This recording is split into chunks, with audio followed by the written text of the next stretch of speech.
একদিন হজরত ওমর রাদিয়াল্লাহু তাআলা আনহুর ছোট ছেলে আব্দুল্লাহ এসে হজরত ওমর রাদিয়াল্লাহু তাআলা আনহুকে বললেন, আব্বাজান, আমি আপনার কাছে একটা নালিশ নিয়ে এসেছি, এই বিচার আপনাকে করতেই হবে। বাবা গো, আমি শুনেছি আপনার ভয়ে নাকি শয়তান পর্যন্ত রাস্তা ছেড়ে দিত। আমি এটাও শুনেছি যে আপনি নাকি বাঘের গালে থাপ্পড় মারতেন। কিন্তু আপনার ছেলেকে কেউ অপমান করবে, এটা আপনি কখনো বরদাস্ত করবেন কি? হজরত ওমর তখন বললেন, আব্দুল্লাহ, কি হয়েছে তোমার? আমার কাছে সবকিছু খুলে বলো। তখন আব্দুল্লাহ বললেন, আব্বাজান, হুসাইন আমাকে গোলামের বাচ্চা গোলাম বলে গালি দিয়েছে। এই কথা শুনে হজরত ওমর রাদিয়াল্লাহু তাআলা আনহু অবাক হয়ে তার ছোট ছেলে আব্দুল্লাহকে জিজ্ঞেস করলেন, তুমি কি ঠিক শুনেছ যে তোমাকে হুসাইন গোলামের বাচ্চা গোলাম বলেছে? জবাবে আব্দুল্লাহ বললেন, হ্যাঁ, আমি ঠিকই শুনেছি। হুসাইন আমাকে গোলামের বাচ্চা গোলাম বলে গালি দিয়েছে। তখন হজরত ওমর রাদিয়াল্লাহু তাআলা আনহু বললেন, ঠিক আছে, হুসাইন যদি তোমাকে এই কথা বলে থাকে তাহলে অবশ্যই হুসাইনের বিচার করা হবে। পরের দিন হজরত ওমর রাদিয়াল্লাহু তাআলা আনহু নিজেই হজরত আলী রাদিয়াল্লাহু তাআলা আনহুর বাড়িতে আসলেন। তখন ওমরকে দেখে হজরত আলী রাদিয়াল্লাহু তাআলা আনহু বললেন, হে ওমর, আপনি হঠাৎ আমার বাড়িতে? জবাবে হজরত ওমর বললেন, হে আলী, আমি একটা দরকারে এসেছি। তারপর হজরত ওমর আলীকে জিজ্ঞেস করলেন, হে আলী, হুসাইন কি বাড়িতে আছে? জবাবে হজরত আলী রাদিয়াল্লাহু আনহু বললেন, হে ওমর, হুসাইন তার ঘরের মধ্যেই আছে।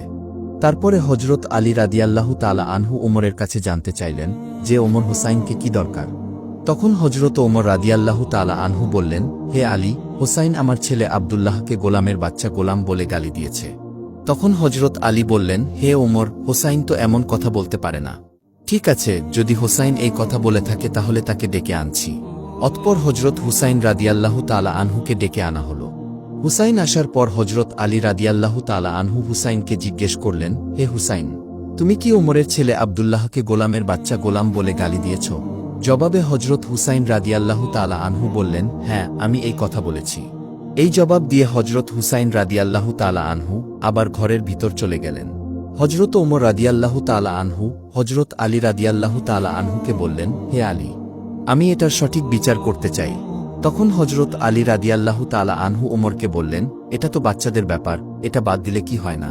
তখন হজরত ওমর বললেন, হে আলী, ব্যাপারটা যদি বাদ দেওয়ার মতো হতো তাহলে আমি নিজেই বাদ দিয়ে দিতাম। হে আলী, আগামী শুক্রবার নামাজের পর মসজিদে নববীতে এই বিচার হবে। আপনি হুসাইনকে নিয়ে আসবেন। এই কথা বলে হজরত ওমর রাদিয়াল্লাহু তাআলা আনহু চলে গেলেন। হজরত ওমর চলে যাওয়ার পরে হজরত আলী রাদিয়াল্লাহু তাআলা আনহু ঘরের ভিতরে প্রবেশ করলেন এবং হুসাইনের ঘরে গিয়ে জিজ্ঞেস করলেন, হে হুসাইন, তুমি ওমরের ছেলে আব্দুল্লাহকে গোলামের বাচ্চা কেন বলেছ?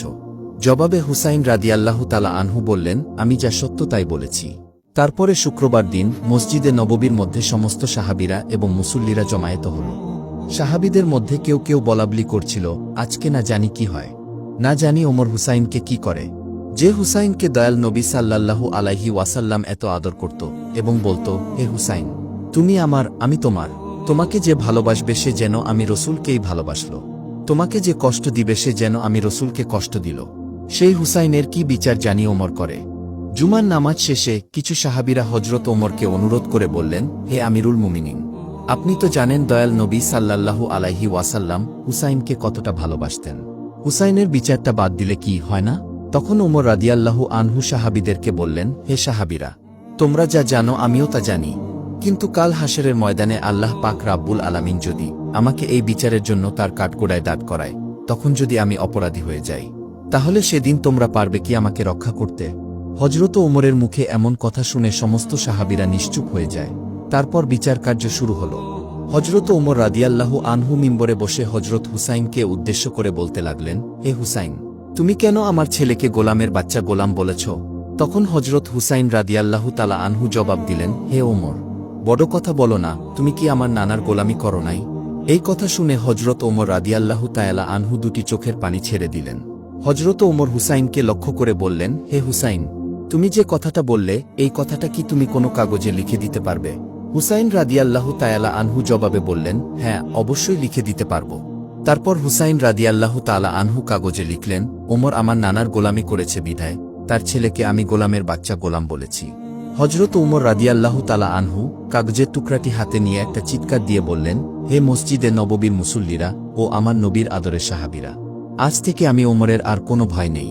আমি ওমর যেদিন দুনিয়া থেকে বিদায় হয়ে যাব সেদিন তোমরা হুসাইনের লেখা এই কাগজের টুকরো আমার কাফনের মধ্যে জড়িয়ে দিবে, আমার কাফনের ভিতরে ঢুকিয়ে দিবে।